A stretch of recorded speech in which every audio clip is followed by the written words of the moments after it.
హార్దిగా చూసుకుందాం అనుకున్నాం. అది మన దురదృష్టమో కానీ మన గ్రామంలో మాత్రం ప్రతి మహిళలు ప్రతి ఓటర్స్ మాత్రం హృదయపూర్వక ధన్యవాదాలు చేస్తున్నాము. అందరము కారుకే చేసినాం కాబట్టి మన గ్రామం లెక్క వేరే గ్రామాలు ఉంటే మాత్రం ఈరోజు వేరే విధంగా ఉండే. ఇప్పుడు అంతా అయిపోయినాక ఏడ్స్తే ఏమొస్తుంది? ఇప్పుడు వచ్చి సరే పార్టీలకు ఇది వేదిక కాదు, కానీ అంత అయిపోయినాక మనసు మీదకి వచ్చినాక ఎవరు ఏం చేయలేరు.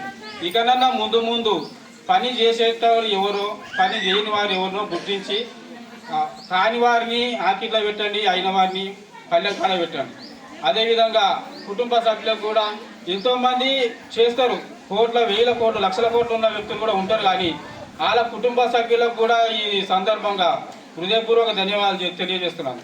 ఎందుకంటే భర్తలు చేసినా కానీ భార్యలు కొంతమంది ఒప్పుకోరు. ఏదయానికి ఇదేందని కొన్ని ఉంటాయి కారణాలు. అయినా వాళ్ళ కుటుంబ సభ్యులు వాళ్ళ తల్లిదండ్రులకు కూడా ఈ సందర్భం కూడా గుర్తు చేసుకోవాలి. ఎందుకంటున్నానంటే కుటుంబం సభ్యులందరూ ఒక తాటి మీద ఉంటేనే అతడు లీడర్గా ఎన్నుకోబడతాడు.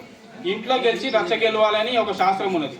అతను రాకెల శ్రీనివాస్ గారు ఇంట్లో గెలిచిండు, కానీ ఇక ముందు ముందు బయట కూడా గెలవాలని నా యొక్క హృదయపూర్వక ధన్యవాదాలు తెలియజేస్తూ ఆయనకు దేవుడు ఆయురారోగ్యాలు ఇచ్చి ఇలాంటి మంచి మంచి కార్యక్రమాలు ముందు ముందు కూడా చేయాలని కోరుకుంటాం.